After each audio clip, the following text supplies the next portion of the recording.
Hello, everybody. You're listening to One Heart. I'm your host, Alfred.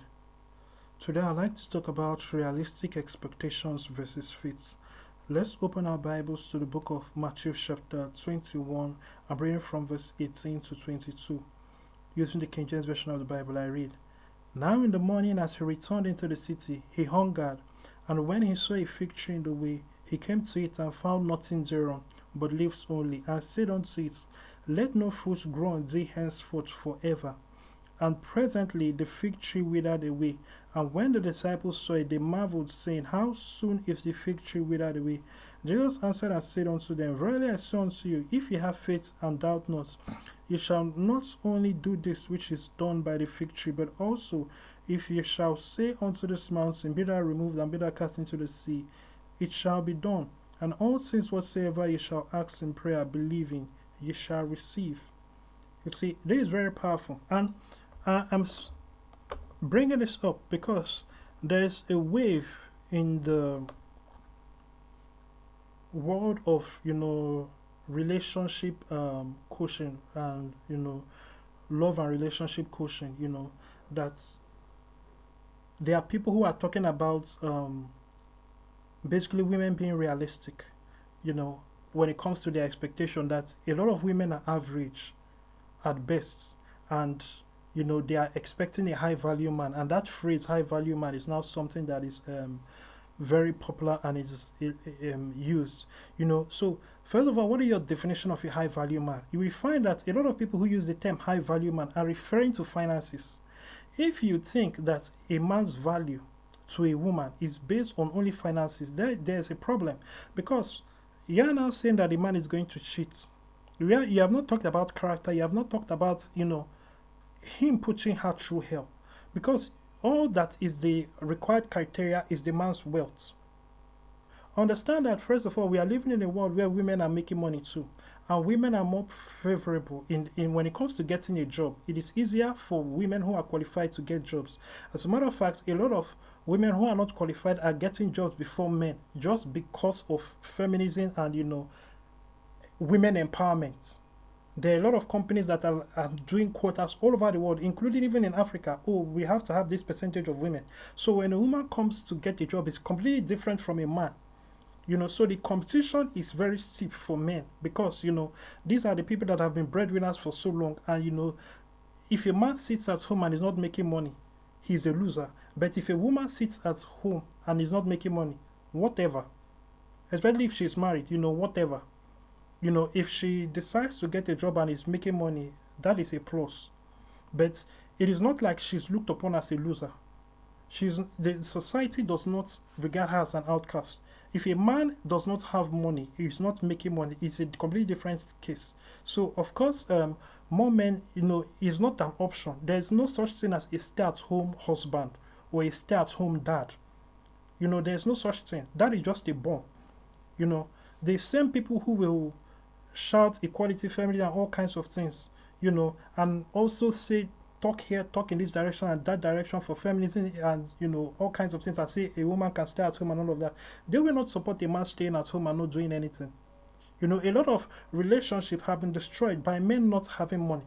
As a matter of fact, when people talk about the divorce rates in places like America, where like 50% of marriages end in divorce.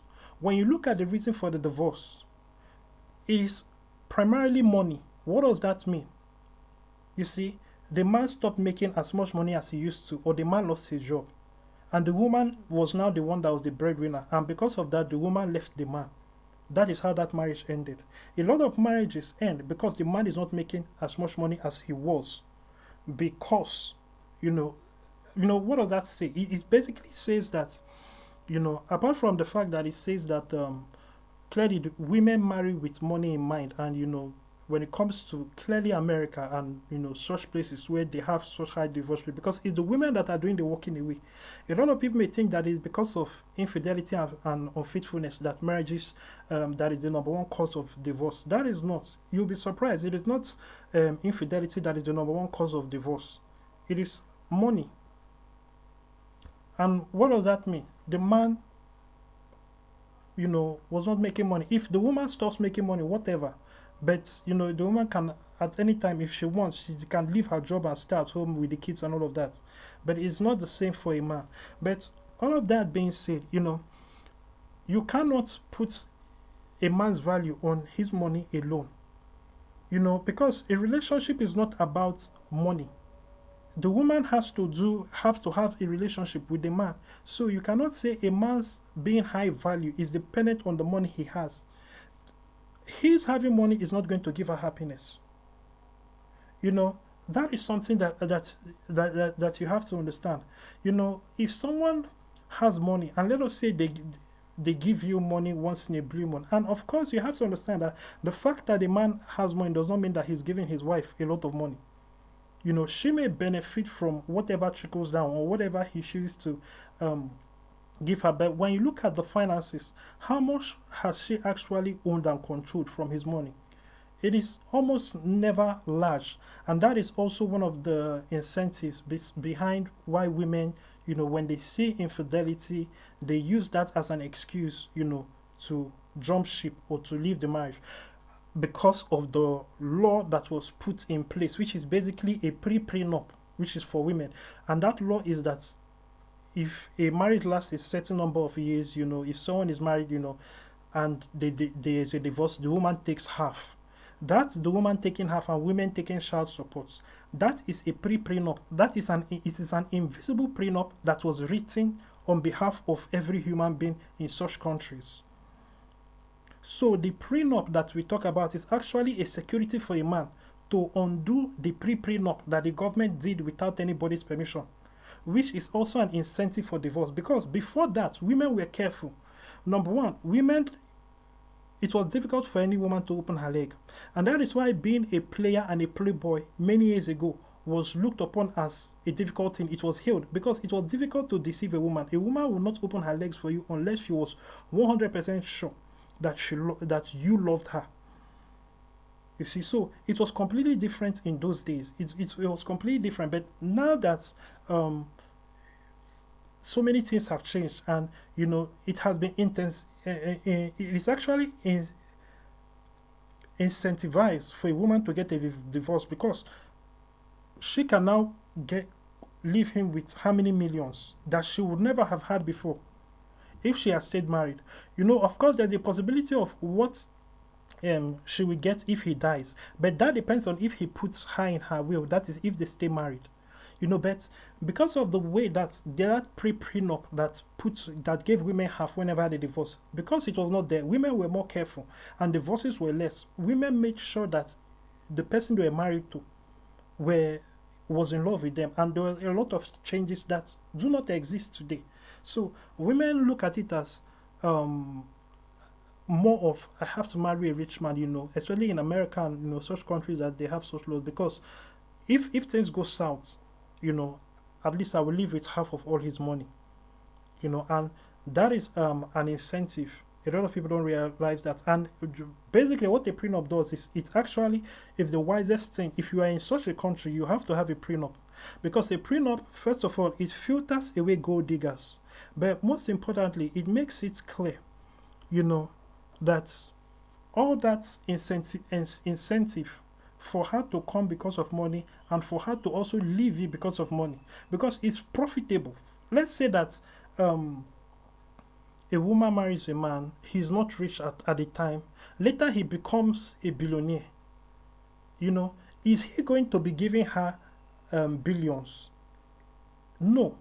But because of that relationship, if she asks for anything and he feels it is right, he may give her money for it and all of that, or he may buy things for her as gifts. You have to understand that. But what is the collective amount that she is making? Even to understand that men are investors and men think in that way. So majority of those billions is making more money and growing. But the woman, from the woman's perspective, she, number one, a lot of that money is really not in her name. It's in her husband's name. And, what she's taking is just basically the trickle down.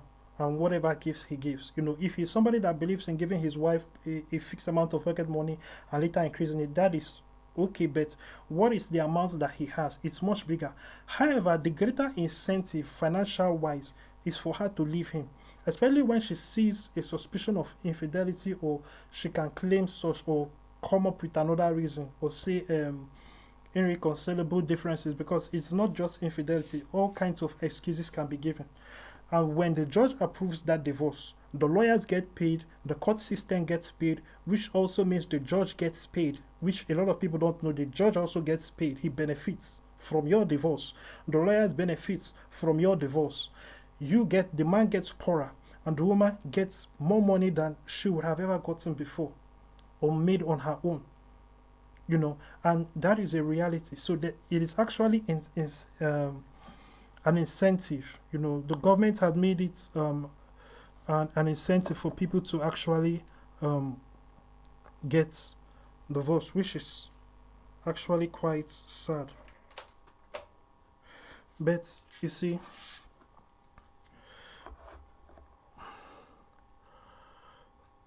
when it comes to the topic of today, realistic expectations versus faith, you have to realize the aspect of faith, in the kind of person that you're looking for. Basically, what is going to happen is that there's so much more to say. I will keep it until the next broadcast. Let me stop here. Make sure you go to alfred.vip and subscribe. Thank you, and God bless you.